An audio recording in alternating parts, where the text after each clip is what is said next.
E aí hoje a gente vai falar, a gente tá já desde segunda-feira, né? Para quem tá chegando por aqui hoje, que é um treinamento para modificação, para ensinar vocês de forma gratuita mesmo, né? Como é que é modificar comportamentos. Eu tô olhando para cá e tô olhando para cá, gente, porque a gente tá em 3 canais, tá? E aí a gente vai estar virando um pouquinho a cabeça, né? Então, ok, não é tique nervoso não, é porque a gente está em 3 telinhas aqui. É um treinamento em que eu estou desde a segunda-feira ensinando vocês a como modificar comportamentos limitantes, crenças limitantes, a como identificar os comportamentos, as técnicas que eu uso, os conceitos que eu uso no processo de autoterapia. Então, para quem não sabe também, né? Eu sou Núbia Barreto, eu sou psicóloga e trabalho com um método que eu chamo de autoterapia, né? Que é onde eu realmente ensino você o que é que está acontecendo e como é que você modifica, que processo você está fazendo no seu processo de autoconhecimento. Então, eu sou treinadora de autoterapia, treinadora mental, utilizo técnicas da neuropsicologia, da neurociências, e são essas técnicas e essa abordagem, né, esse jeito de atuar, modificando a mente, que eu vou estar falando aqui. Agora a gente sabe que a gente vai falar sobre padrão de comportamento dominante, como identificar o padrão de comportamento dominante. Nós todos temos vários padrões de comportamento, nem um só não. Mas tem um que é limitante e que está emergente na sua vida, que está na crista da onda, que te faz dizer não quando você precisa dizer sim, que te faz dizer sim quando você precisa dizer não, que te faz olhar para as situações de maneira negativa, que te faz julgar e criticar o outro, que te faz não fluir. Então é isso, padrão de comportamento dominante, né? Então assim, quando a gente começa a usar lá aquela premissa que eu ensinei na segunda-feira, que é super importante a gente ter ela em mente. Então, na segunda-feira a gente falava sobre essa premissa MOR, né? Que é o termo tudo se inicia em você, tudo se encerra em você. Chegou! Oi. Oi! Agora, gente, vocês que estão nas outras redes, vocês vão me dizer se o som tá bom, tá? Se a gente tá ouvindo a voz. Me fale que dificuldade, a gente não usa muito essas redes sociais, né? E a gente fica se batendo. E aí, tudo bem? É, tudo ótimo. Tudo ótimo. Mas o Facebook eu quase não entro, então isso ficou mais fácil. É.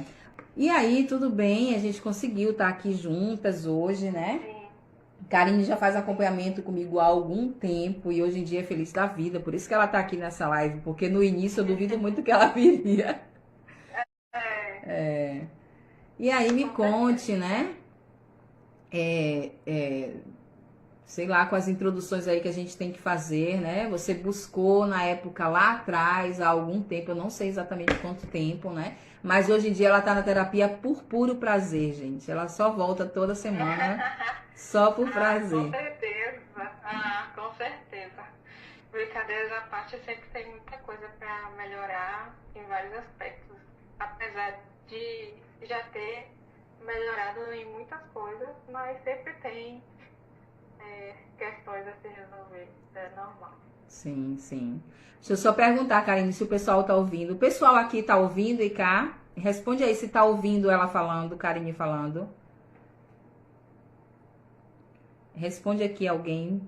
Alguém, alguém, alguém. O que são essas janelinhas aqui em cima? Aqui vai estar ouvindo. Vocês estão ouvindo? Por favor, alguém me diz se ouviu Karine falando. Karine, me conte, né? A gente começou, como é que foi que fez você buscar, como era que, não precisa entrar em detalhes, eu já disse aqui, mas é mais para você tá falando, né? Qual era o seu estado mental quando você buscou esse processo? Bom, eu estava passando por uma transição assim de fase de vida. Eu estava entrando, estava nos primeiros semestres da faculdade e eu faço medicina. Então, é um curso muito puxado, que requer muito do estudante e mais morando numa cidade nova, porque eu morava em Goiânia antes de morar em Salvador. Sim. Então, esse processo de adaptação, de uma nova etapa da vida, foi bastante difícil, né?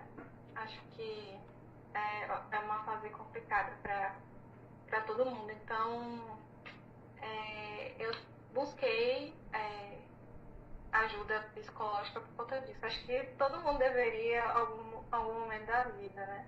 Uhum. Então, eu já fazia antes, mas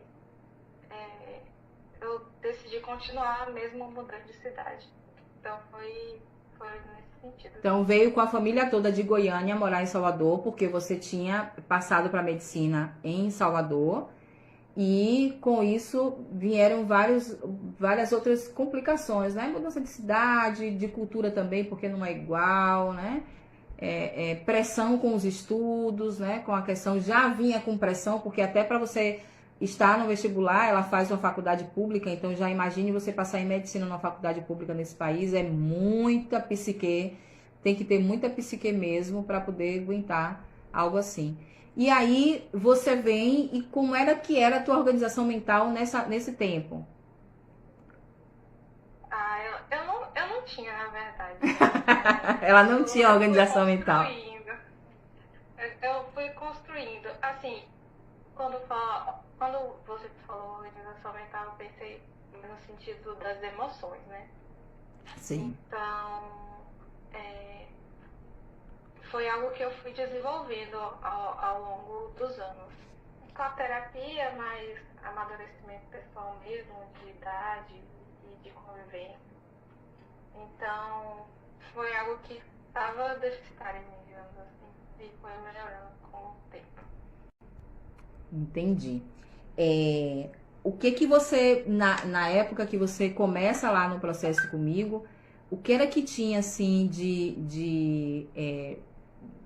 o que que você percebia de mais limitante em você? Quais eram as crenças que mais te travavam? Quais eram os comportamentos que acontecia com você? Você sofria de crise de ansiedade? Era depressão? O que que era? Então, eu tinha.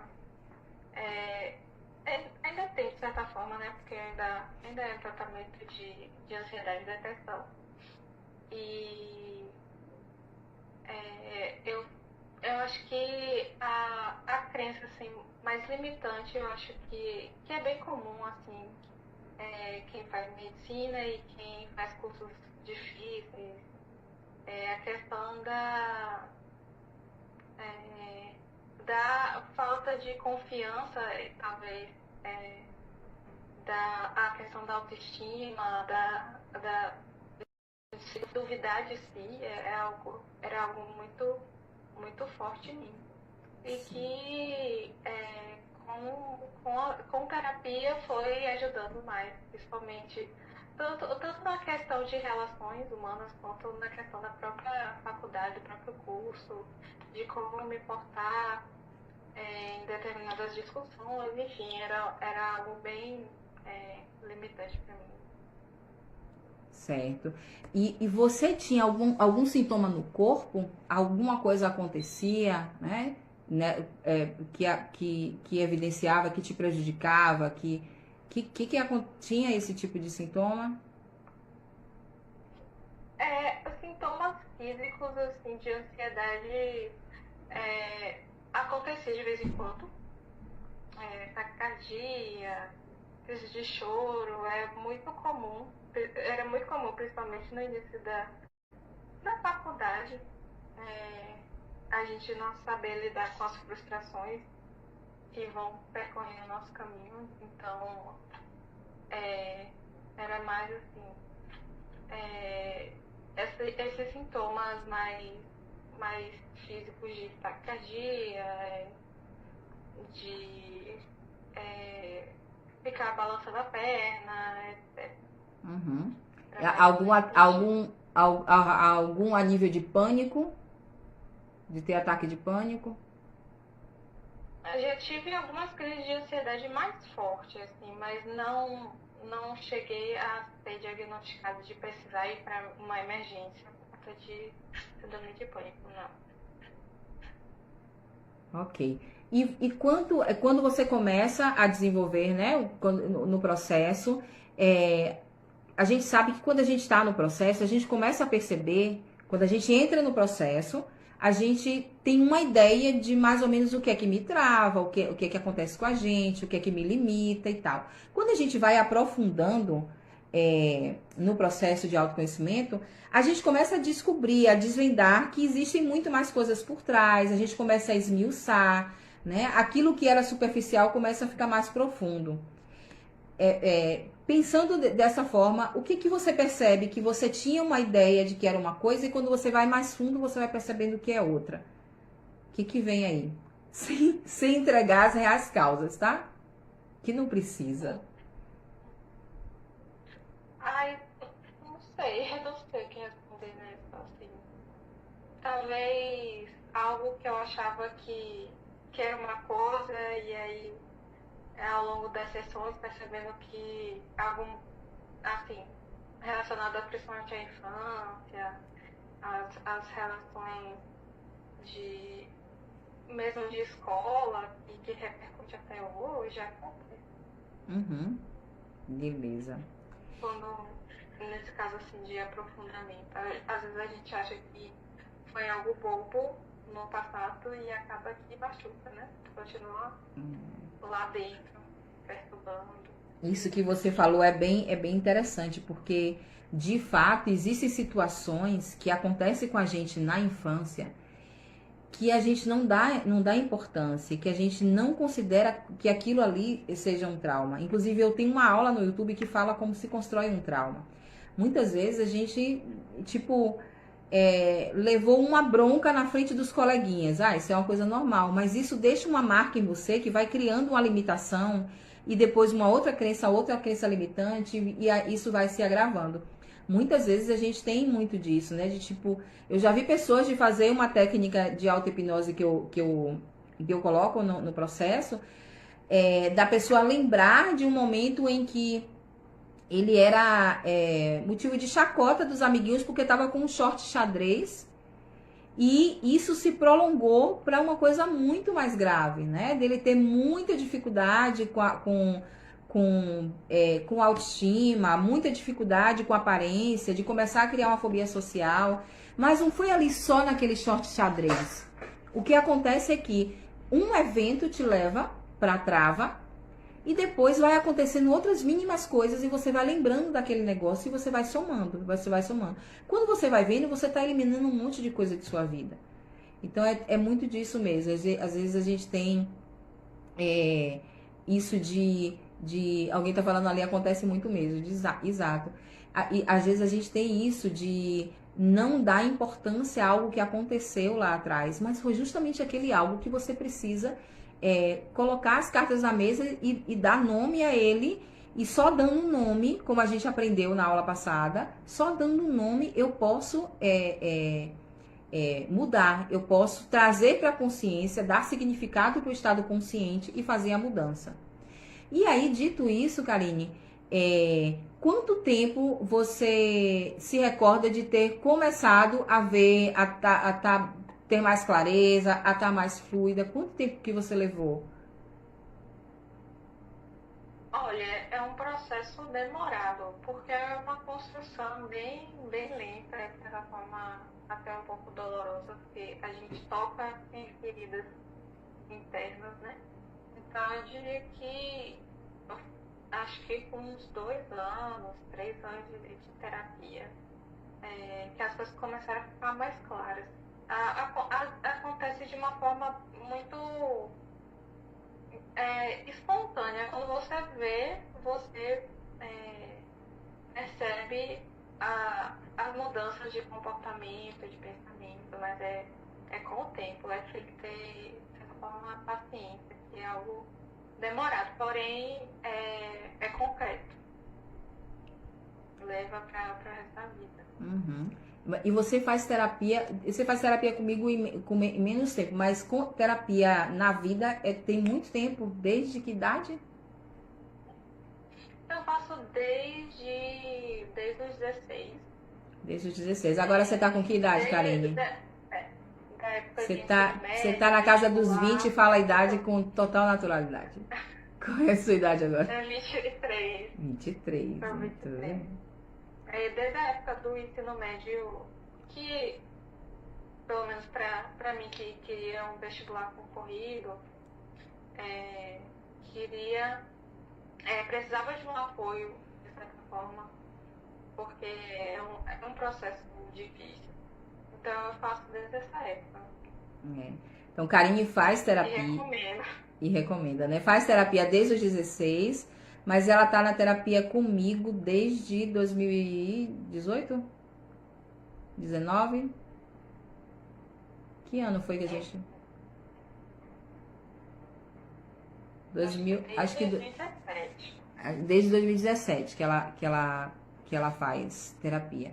E Karine, de fato, chegou com muitas limitações, né? Não limitações cognitivas, né? Uma pessoa super inteligente, inteligente demais, uma pessoa super educada, uma pessoa que eu tenho um apreço, que meus cachorros conhecem quando começa a sessão aqui, quando eu começo a sessão, porque eu faço atendimento online, eu tô aqui no interior há um ano, eu faço atendimento online aqui, e aí, Karine é do finalzinho, assim, dos atendimentos. E aí, quando chega na voz dela, eles já sabem que, tipo, quando acaba ela, eu abro a porta para eles saírem. E quando chega na voz dela, eles começam a latir. Eles já conhecem. E aí, a gente já faz algum tempo. E de fato, a gente tem muitas descobertas, muitos avanços, muito amadurecimento, né? Muitas coisas, mas também muita dificuldade também. A gente sabe que o processo não é fácil. E os conceitos que eu trago no modelo de atendimento que eu faço, gente, alguém falou uma pergunta, alguém falou assim, ó, só Karine, só para eu te dar o feedback.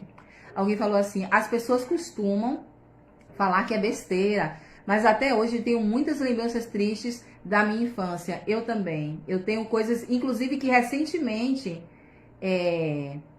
alguém tá te perguntando se você passou, eu vou te perguntar isso. Inclusive, recentemente não, gente, sei lá, dá uns 4 anos ou 3 anos, eu descobri algo que eu interpretava uma cena de um jeito, eu fui aprofundar no processo de auto-hipnose e descobri que, na verdade, toda a minha vergonha da situação era por conta do que vinha depois que eu bloqueei. Eu tive uma cena de aborrecimento com 6 anos de idade, que era algo bobo, e eu não lembrava do restante. Foi o restante que me bloqueou. Então, falando desse negócio da infância. Alguém tá perguntando aqui se você já passou por vários terapeutas ou terapia? Peraí. Se você já passou por vários terapeutas. Eu não passei por muitos, não. Eu acho que foram 3, porque em Goiânia eu fazia com uma, que é muito querida por mim até hoje. Que bom. E indico muito ela, porque me ajudou bastante na época do vestibular, mas aí quando eu vim pra cá, eu não quis fazer online, eu preferi fazer algo presencial. E aqui em Salvador também tive outras, acho que foi só uma, e aí depois foi com você. Então não foram muitas. E já aconteceu, tipo, de você ir em algum lugar e não se identificar? E desistir? Ah, sim. Isso foram muitas vezes? Essa parte de ir e não se identificar, muitas vezes? Muitas vezes não. Algumas. Quando eu estava no processo de procurar. É muito da energia. Você tem que ir com a cara do seu terapeuta para conseguir ter uma troca. Porque caso contrário, não adianta. Eu falo muito isso, né? Que esse processo de autoconhecimento de alguém que você vai ver toda semana, é importante você ter empatia ali, né? É importante algum tipo de identificação. Eu sempre digo isso, que quando se tem essa identificação, a identificação ela vem primeiro que a perícia. A perícia a gente vai encontrar em muitos psicólogos, mas esse bater eu me identifiquei, é uma pessoa que tem um perfil que eu gostaria de continuar, isso é importante e faz muita diferença mesmo. Mas me fale uma coisa, o que é que nesse processo todo, que a gente vem trabalhando, o que é que foi mais difícil das minhas orientações, dos conceitos que eu trago, né, das coisas que eu te falo, o que é que foi mais difícil, assim, de entrar na tua cabeça?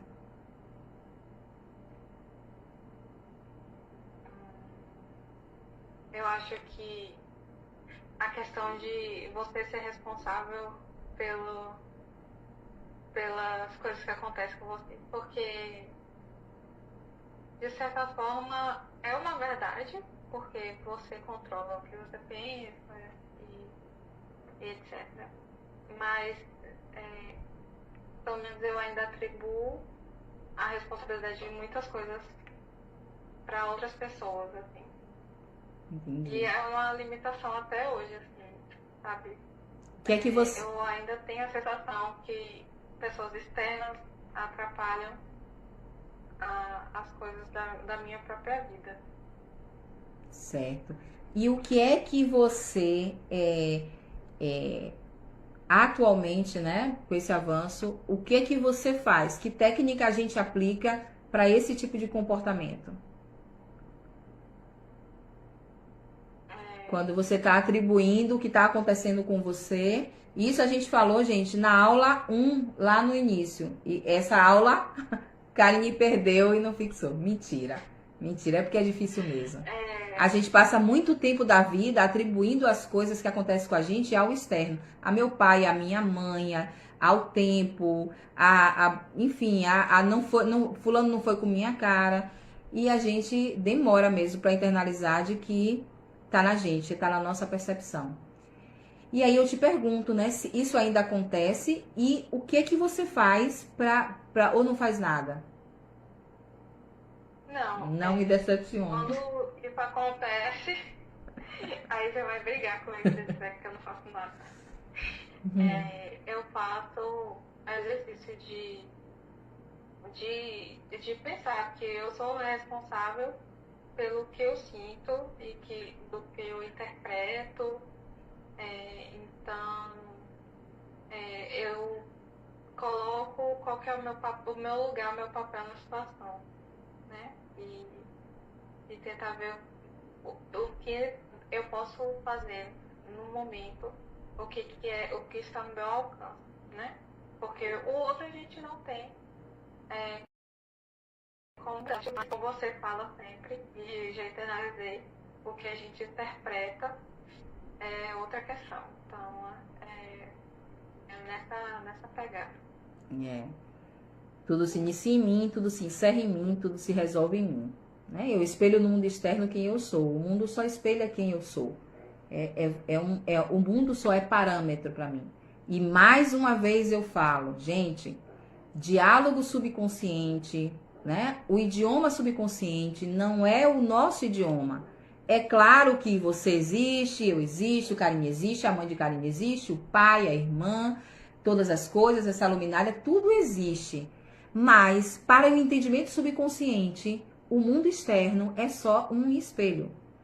Então, se você não entra no jogo do subconsciente, você vai continuar nadando para trás. Você vai continuar nadando e não vai chegar a lugar nenhum. Então, você precisa entender o idioma subconsciente e passar a agir, dialogando com ele. Uma das coisas que a gente faz e que eu estimulo muito é você começar a tratar o subconsciente como uma entidade, como alguém mesmo externo. Você começar a olhar o subconsciente como alguém que você divide a vida. Inclusive, por isso, nos atendimentos eu aponto, eu trago um lugar geográfico para a consciência e para o subconsciente. Porque no processo que eu desenvolvo com essas lindas pessoas, né, eu acredito que quando eu consigo explicar, quando eu consigo dar significado para a consciência do que emocionalmente ele está sentindo, eu consigo fazer com que a coisa internalize, porque eu não quero que o estado consciente aprenda, eu quero que o estado subconsciente aprenda. E o estado subconsciente de Karine já aprendeu muita coisa, já se modificou por muita coisa.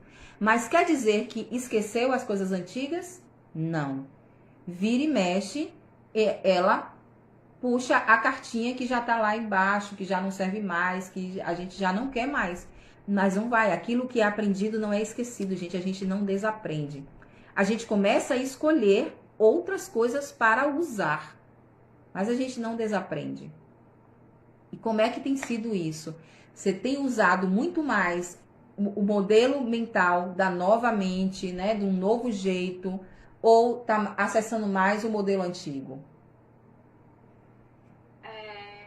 Eu atualmente acesso mais a nova reprogramação, digamos assim. Mas ainda, mas ainda acontece da gente ouvir aquela vozinha que te coloca para baixo, que diz que você não é capaz. Sempre acontece. Assim. Mas é algo que acontece cada vez menos, né? Com o tempo, isso vai ficando cada vez mais raro. Que bom, que maravilha. Como é bom a gente controlar nossas emoções, como é bom a gente se entender, se conhecer, né? Saber como é que a gente está operando nas coisas. Karine, eu tenho umas perguntinhas aqui para você. Tá perguntando se você partilhava com seus familiares o que acontecia com você. E se partilha hoje, como é que foi? Sempre. Tanto que o apoio psicológico sempre foi algo que foi apoiado pela minha família, tanto que eu faço até hoje. E é algo que tanto meus pais quanto a minha irmã percebem que é algo que funciona, que traz equilíbrio, traz saúde mental, né? Acima de tudo. Então, eu tenho esse apoio familiar e é importante. Uhum. E uma outra perguntinha, e como é importante, gente, o apoio familiar, a rede familiar, como é importante a gente ter confiança em alguém da família. Se não precisa necessariamente ser teu pai, ser tua mãe, mas você precisa dividir com alguém, sabe? A gente precisa dar o passo de dividir com alguém. Eu tô confusa, não tá funcionando, eu tô indisposta. E a gente leva tudo muito pra conta de preguiça, é safadeza, é indisposição, é porque não quer nada com a vida. E não é, gente. Todo mundo quer alguma coisa com a vida. As pessoas querem. Todo mundo na vida quer fluir. Todo mundo quer viver bem. Todo mundo quer estar num processo de vida fluida, com saúde, conseguindo suas coisas, tirando as suas limitações. Mas é difícil mesmo. É difícil, né? Eu que tenho prática terapêutica, exercito, ainda acontece comigo, né? Como você sabe. Não sei se todo mundo sabe, mas eu já passei por processos de depressão nível hard mesmo, sabe? Inclusive ter ideação suicida. E eu consegui superar, e eu sei, apesar de que eu falo isso, parece que eu estou falando de um filme que eu assisti. Eu já não me vejo mais naquele lugar de jeito nenhum. Mas o filme que a gente assiste, a gente tem condições de contar dele. E é muito difícil mesmo. É muito difícil você acessar. E eu era uma pessoa adulta, independente, que dirigia uma empresa significativamente, de um porte significativo. E ainda assim, eu tinha dificuldade de falar. De dizer o que estava acontecendo comigo, o que eu sentia. Vergonha, né? A gente passa por muita vergonha e a gente precisa quebrar isso. Então, procura, se não acha apoio familiar, procura alguém de fora. Acha algum amigo, vai na rede social, tem um monte de gente aí fazendo um trabalho como esse aqui, que a gente está fazendo aqui, mas é importante. A outra pergunta que a pessoa está fazendo aqui, Karine, é se você tem práticas, atividade terapêutica durante a semana, algo que ajude na saúde mental. Ai, descansa. Sim. A meditação é algo que eu gosto de fazer. E aí, meditação guiada eu acho fantástica, assim. Porque você não tem muito trabalho, é só ouvir e pronto. E funciona, Karine? Funciona. E as PNLs que eu coloco para ouvir à noite. Que são as programações neurolinguísticas. Programação neurolinguística, que é a PNL, que ela chama de PNL. E funciona bem essas práticas. Funciona. Das recomendações, né? Das práticas terapêuticas, das técnicas, né? Que a gente divide. O que foi mais difícil para você, ou tem sido mais difícil para você colocar em prática? Falando das práticas, tá? Acho que as que requerem uma atenção maior. Por exemplo, a programação consciente, visualização, reprogramação consciente. Pra mim é mais difícil porque eu me distraio muito fácil e aí fica mais difícil, assim, ter que imaginar. Pra mim é algo mais difícil. Qual é a técnica que você mais usa? A que eu mais uso é a da PNL. Da PNL, né?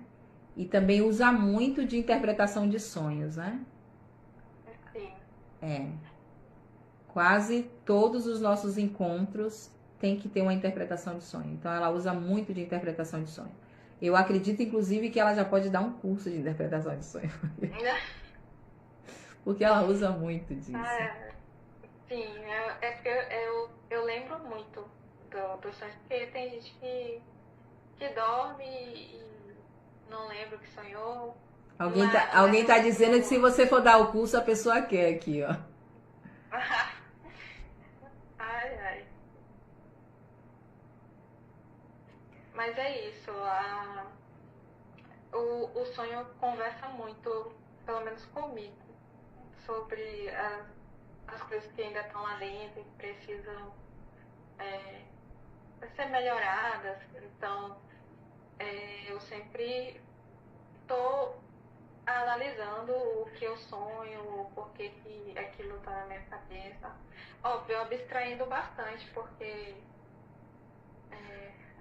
tem muita questão de coisas aleatórias do dia a dia, mas se você analisar bem, você sempre segue algum padrão, e aí é importante fazer essa análise.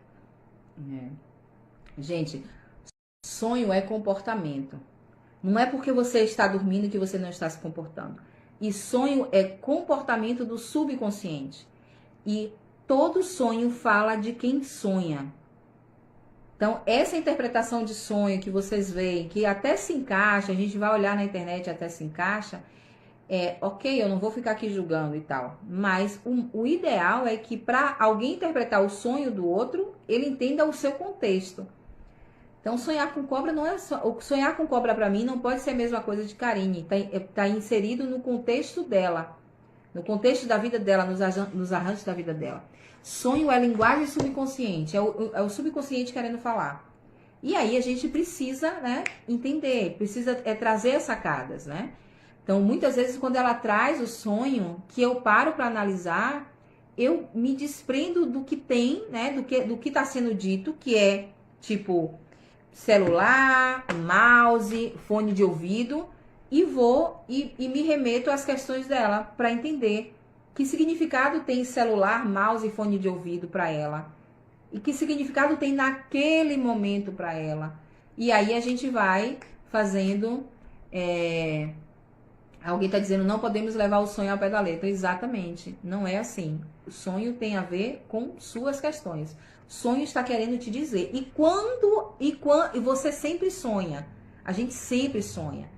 A gente não lembra, mas todas as noites o seu subconsciente está aí. E por que a gente faz a programação inconsciente, né? Por que a gente usa muito de programação neurolinguística para dormir? Porque o comportamento ele precisa ser mudado na raiz. E a raiz está lá, no seu solo. que é aonde tudo começou, que é nos seus processos inconscientes. Quando você dorme, o superego, que é que fica regulando, ditando, dizendo que sim, dizendo que não, ele fecha a porta e abre a porta do subconsciente. E aí, quando a gente está sonhando e que a gente vai aplicando as programações, aquilo penetra e realmente faz a mudança. Alguém está perguntando, Karine, o que você percebeu de mudança fazendo a PNL? A programação neurolinguística. Eu percebi muito a questão de... eu percebi que eu estava atraindo coisas melhores para minha vida. Não sei se faz muito sentido, mas sim, parece que as coisas começam a fluir melhor quando a partir do momento que eu escutava. Assim, faz até um pouco daquela questão, daquele livro, O Segredo, que a mente, ela faz as coisas acontecerem, sabe? E é quase isso, mas assim, no sentido que a sua mente, ela fica... Parece que você se abre tanto energeticamente quanto psicologicamente para receber coisas boas, assim. Então, quando eu comecei a fazer a PNL, eu não coloquei muita fé, eu só fazia para ver se ia funcionar. Mas eu percebi que as coisas começaram a fluir melhor. Então, aí eu continuei fazendo, assim. A cabeça, ela meio que muda, né? Com esse escutar de palavras que são construtivas. Sim, sim. Uma das coisas, as técnicas, as abordagens, os conceitos que eu uso no processo são muito atípicos. É muito difícil a pessoa muitas vezes aceitar. E muitas vezes eu digo, só faz. Não quero, não precisa se acreditar. Só faz. Pega a orientação que eu tô te dando e só faz. Porque, de fato, a mente consciente, que tá aí, ó, toda cartesianizada, ela não vai, a gente não vai botar fé. A gente quer o concreto, a gente quer o palpável, a gente quer a prova, né? E as coisas substanciais, essas abstrações, não tem, a gente não tem como provar? Tem. Eu utilizo de vários mecanismos para mostrar para quem está no processo que a gente saiu de um ponto e foi para outro, de que isso funcionou, de que olhe para esse lugar aqui que você estava, onde é que você está agora, né? A gente faz muito disso, porque a mente consciente que fica barrando, né? Que fica não deixando você entender o que está acontecendo com você, ela é cheia de padrões mesmo. Então, se eu não consigo ensinar em termos práticos o que é que está acontecendo, continua se repetindo.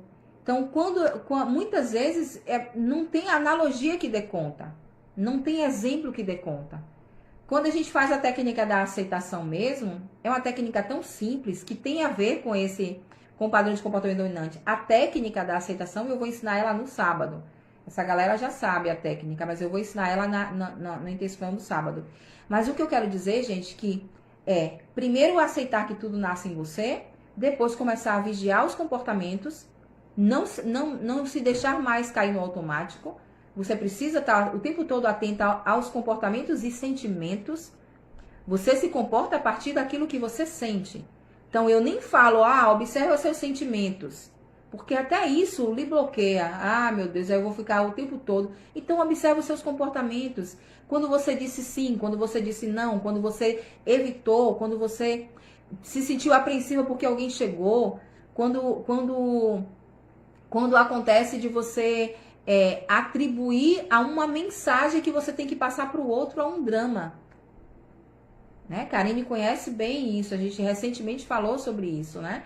O quanto que ela estava criando uma fantasia em cima de uma informação, de uma mensagem, e ela não enxergava exatamente o que aquela mensagem queria dizer. Por que passar aquela mensagem lhe gerava tanta inquietação. E era uma mensagem muito simples, tipo, vou ali comprar pão. Não é vou ali comprar pão e eu não vou abrir o que é.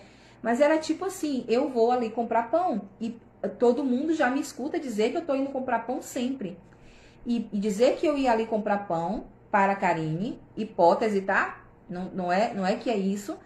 E estava gerando um quadro de picos de ansiedade imenso, porque ela estava associando a uma crença emocional que ela não estava se tocando. E aí a gente abriu, conversou e ela se aprofundou nisso. Então a gente precisa observar os comportamentos. Se eu não vigio meus comportamentos, não muda, gente. Não muda. Se você não vai para academia, o corpo não muda. Se você não se empenha em fazer uma reeducação alimentar, o colesterol e todos os prejuízos que você tem com isso vai continuar. Processo terapêutico exige algum tipo de disciplina. E disciplina também a gente vai conseguir encontrar. Mas tem hora que eu tenho que dizer assim, só faz. E a pessoa está dizendo, mas não entra, isso aí não tem nada a ver, eu não consigo acreditar que isso vai funcionar. Então só faz, não precisa acreditar. Não é isso que eu digo, Karine? É. Demais. É sim. Porque os conceitos são muito doidos mesmo, né? Esse modelo de transformação que eu ofereço é muito atípico. E aí a pessoa, tipo, não quer, porque é a mente consciente falando. É a mente consciente dizendo, meu Deus do céu, essa psicóloga é noiada. Ela não é certa, não. E quanto à PNL é isso. A gente aprende por repetição. No momento em que eu descubro o meu padrão de comportamento, né? E para descobrir o padrão de comportamento, você precisa olhar para tudo que é de conflito. Ontem a gente falava o que era conflito. Para vigiar comportamento, você precisa entender o que é conflito na autoterapia. E conflito na autoterapia... O que é conflito na autoterapia, Karine? Quais são os conflitos? O que é que a gente qualifica como conflito? Medo, angústia, raiva, são sentimentos assim que geram conflito. E aí você tem que entender por que eles estão acontecendo, por que isso está gerando esse sentimento em você.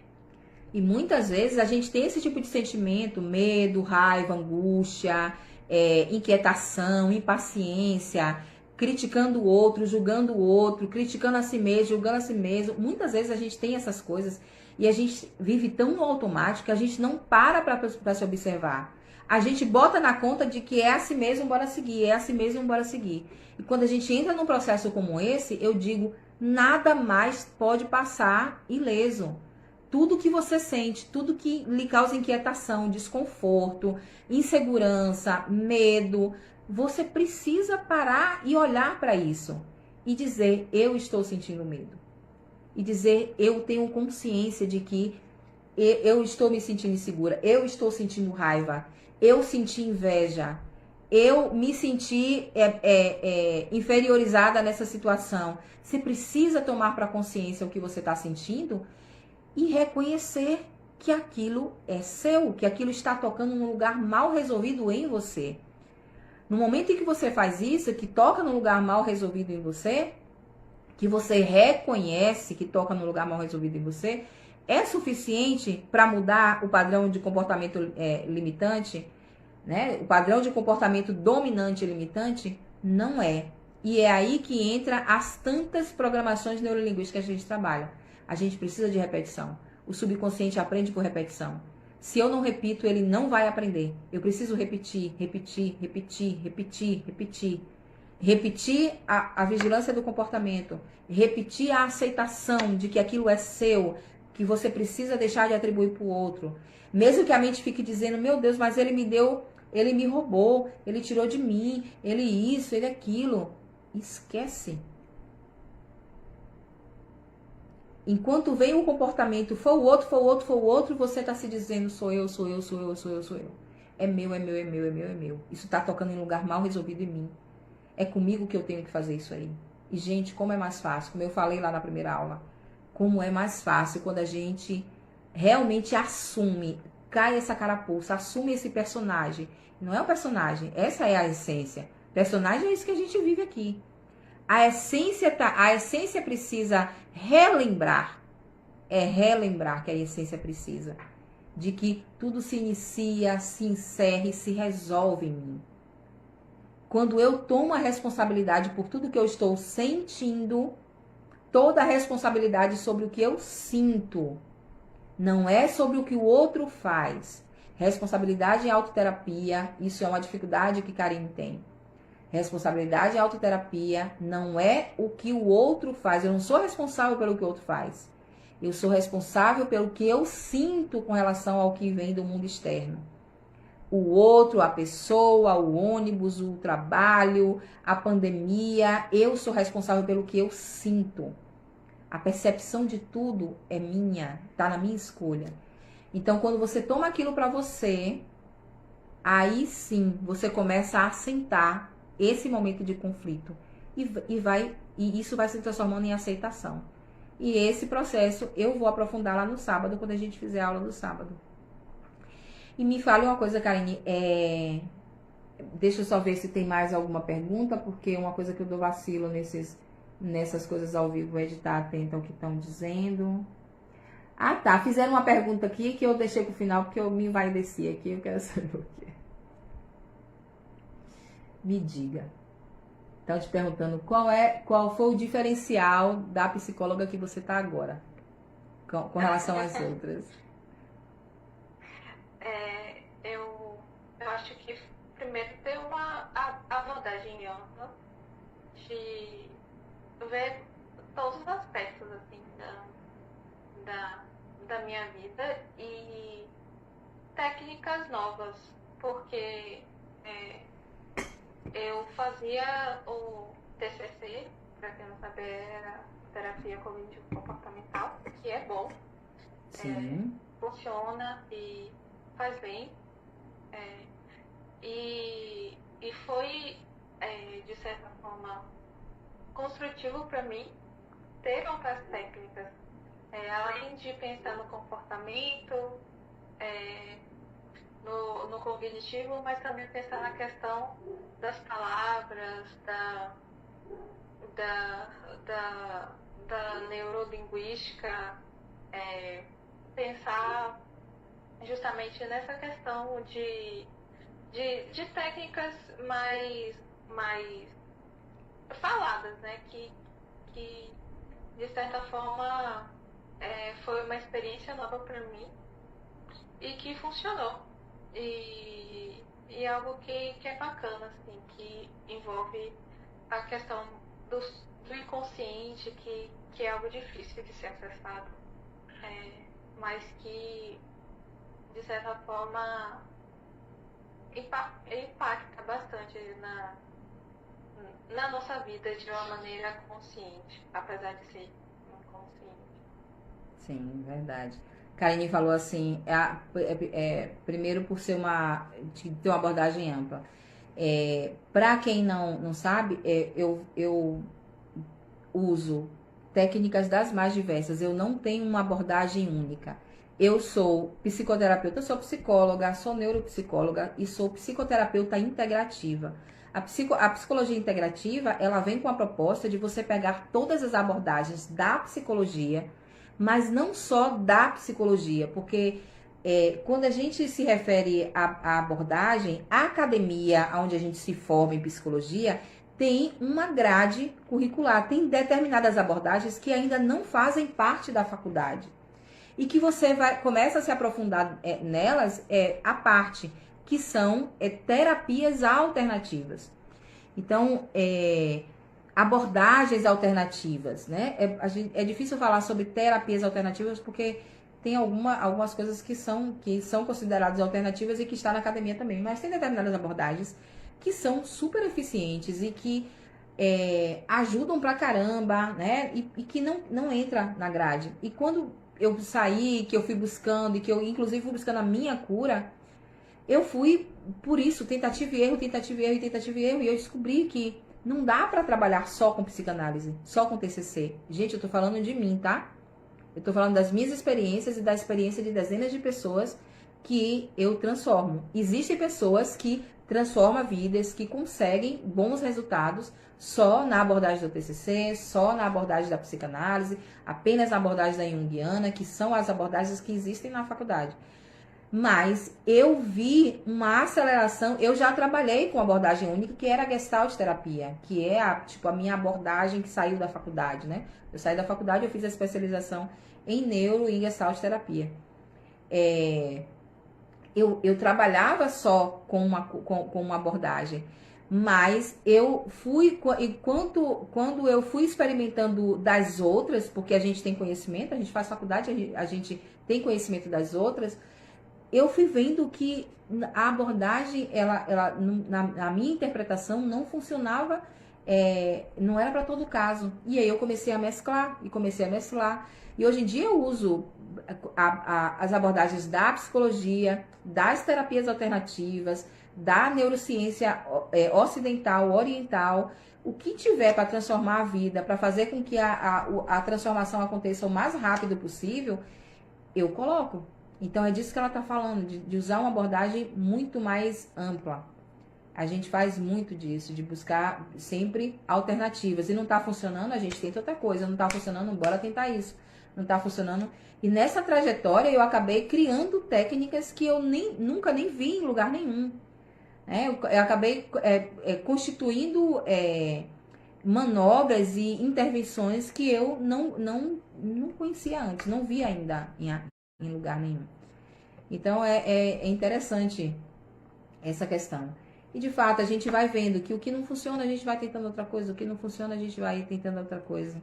E assim, o que você vê, Karine, de mais significante, assim, de mais assim, o que eu vejo de transformação, que meu Deus, como valeu a pena essa transformação? Qual é? O que é que você diria? Eu diria no equilíbrio emocional, eu acho que foi o mais importante, na verdade. Assim, a terapia é importante para você conseguir uma estabilidade emocional. É importante para lidar com todas as situações da vida, tanto dentro da faculdade, dentro da medicina, nas relações entre colegas, entre os familiares. Acho que é o que mais ajudou também na questão da depressão, da ansiedade, é ter o controle das emoções. Porque as emoções vão continuar existindo, elas estão ali sempre, né? Nós somos seres humanos, a gente sente com intensidade. Mas o importante é conseguir entender e, de certa forma, ter o equilíbrio, principalmente nas situações difíceis, até para conseguir ajudar uma outra pessoa que está precisando desse equilíbrio, que ela não esteja conseguindo. Então, ter o equilíbrio para conseguir cuidar do outro, isso foi para mim muito importante. Massa, né? Quando a gente chega no nível em que a gente desperta para dizer, nossa, eu não sou mais a que sou cuidada. Agora eu tenho instrumentos para cuidar de alguém. Isso é muito gratificante. Quando a gente chega no nível de dizer, nossa, eu tenho algo para dizer. A pessoa chega numa situação como essa e eu sou capaz de dizer, eu já estive assim. Eu posso te dizer algo que você possa fazer diferente, que você possa se sentir melhor. Eu acho que eu tenho condições de te dizer alguma coisa. Eu já estive nesse lugar. Como é bom dizer, eu já estive nesse lugar e eu estou num lugar assim, eu estou em outro patamar. E essa percepção mesmo a gente tem muito forte quando a gente começa a se perceber dando conselho, né? Orientando alguém, fortalecendo a fragilidade de alguém. Com algo que você já foi frágil. Com algo que você já foi, enfim, já te prejudicou, já te limitou demais. Acho que eu vivo essa realidade, acho que é por isso que eu tenho tanto fascínio pelo que eu faço e busco fazer mais e estou buscando mais coisas. E quando eu vejo que a pessoa ainda não atingiu o nível que é, o nível que eu acho ideal e belo e bonito, a gente vai buscando novas coisas. Alguém está dizendo aqui, tenho depressão, fico num estado deprimente muito grande. Às vezes penso que vou desabar. Perco até a vontade de viver. Pois é, acho que a gente sabe exatamente, tanto eu quanto o Karine, do que é que você está falando. E eu quero te dizer, eu sei exatamente, muito, muito mesmo. Eu não sei, eu sei exatamente do que você está falando, eu não sei o que você está sentindo, porque era algo que eu tinha muito claro, não tem como eu dizer o que eu estou sentindo. Eu me emociono, gente, porque é uma lembrança muito forte e eu me emociono por saber que ainda existem pessoas que sofrem com isso e que a gente tem um outro conhecimento, tem muita coisa para se fazer. Uma das coisas que Karine falou é essa questão de que uma coisa que eu trago é olhar para as áreas da vida. E a gente se esquece do tanto de coisas que a gente precisa observar na nossa vida para transformar os nossos pensamentos. Família, amigos, né? O seu ser individual, despertar criatividade, tá voltado de alguma forma para ter contato com coisas naturais, a espiritualidade que é importante, a percepção do ambiente que você vive, seu ambiente de trabalho, seu ambiente produtivo, trabalhar autoestima, amor próprio. Então a gente tem esses pilares e a gente sabe o quanto que existem recursos, né? E o quanto que é significativo a gente sentar na mesa junto. Eu dizia muito isso. Que é algo que é um hábito milenar, um hábito, enfim, que não se sabe. Eu acho que os homens das cavernas já se sentavam junto em volta de uma fogueira e já comungavam. Tem uma energia de comunhão ali. E o quanto que as pessoas deixam, cada um fazendo uma refeição no horário, as pessoas sem interação, sem entender por que determinadas coisas acontecem e persistem em suas vidas, porque as pequenas coisas que estão ali, e não é balela, não é balela. A mente entende o acolhimento, a mente entende a energia que está próxima, a mente entende uma energia assentada no momento de uma refeição, por exemplo, que tende a ser, né? É o momento que mais a gente vê reproduzido um assentamento de emoções, é na hora que se senta para comer. E a gente esquece dessas práticas. E me emociona te dizer isso. Eu quero te dizer, continua, veja o treinamento até o final. Né? No sábado a gente tem mais 4 horas de muita técnica, de muita coisa, e eu acho que vai ser muito libertador. E eu tenho muito conteúdo gratuito aí também. Busca, vai lá, começa a fazer meditação, começa a colocar a programação neurolinguística. E se você puder, procura um profissional.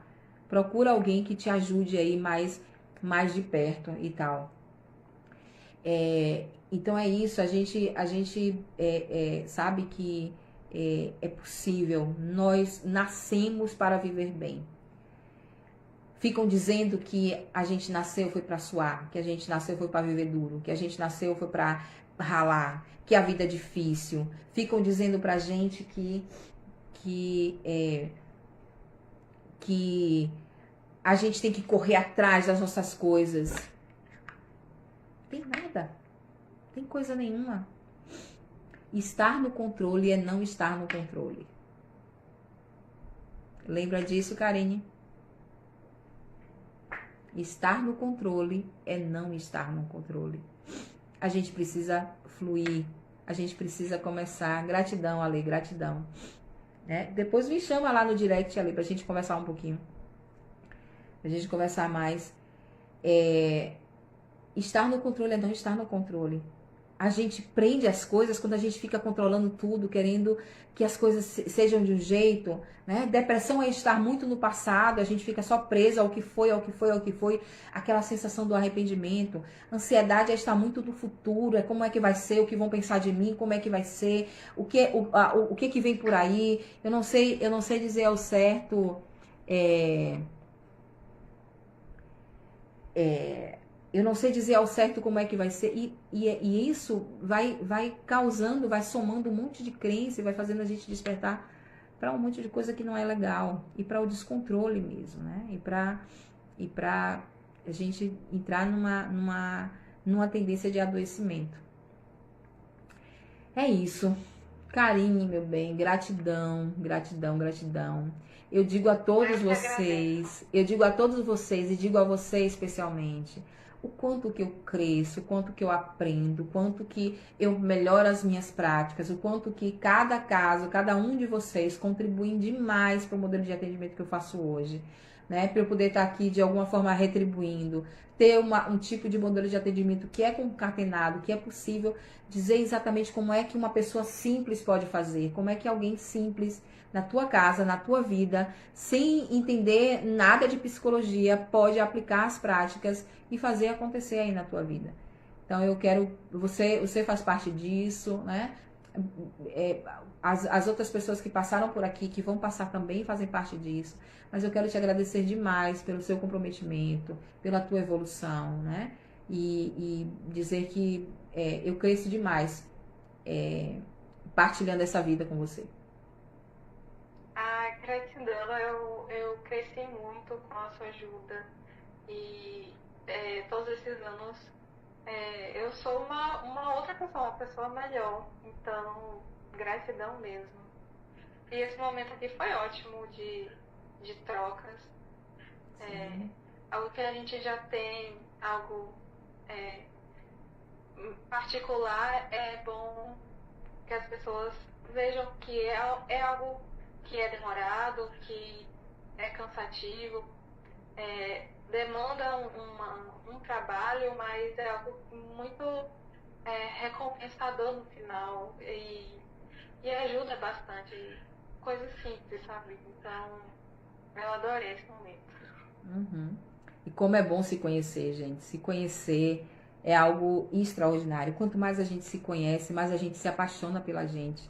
E quanto mais eu me apaixono por mim, mais eu consigo me cuidar. E quanto mais eu consigo me dar o melhor, mais eu consigo reverberar e cuidar de tudo que está à minha volta. De cuidar de toda pessoa que está à minha volta.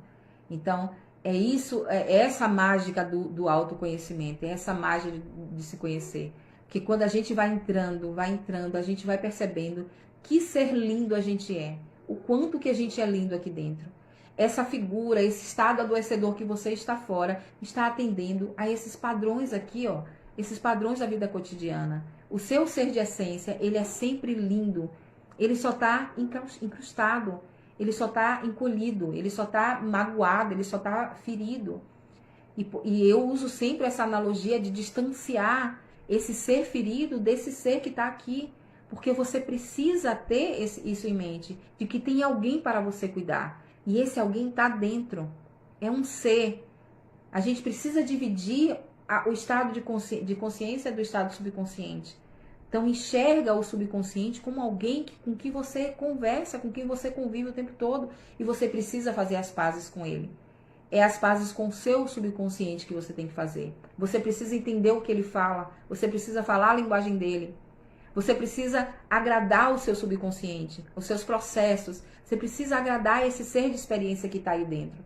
Você precisa perdoar ele. Você precisa amar ele. Você precisa se entender a partir dele. E é isso que a gente vai crescendo. É isso que vai fazendo com que a gente cada vez mais se fortaleça. Quando eu sei o que me prende, eu já posso me libertar. Quando eu sei o que me prende, eu já posso me libertar. Quando eu sei o que me prende, aí eu posso me libertar. Se você já sabe o que te prendeu, então você já pode se libertar. Saber o que te prende te liberta? Não. Mas você, sem saber o que te prende, você nunca vai sair dessa prisão. Saber o que te prende é o caminho para chegar lá no final e abrir essa porta. É saber o que te prende e começar a repetir, repetir, repetir, repetir, repetir. E aí a gente se liberta.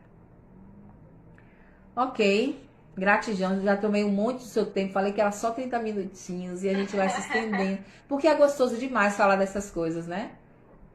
Principalmente quando a gente tá num lugar que eu tô curada. É. Não é? Aí é muito mais mais gostoso de falar, mais tranquilo. Sim, verdade.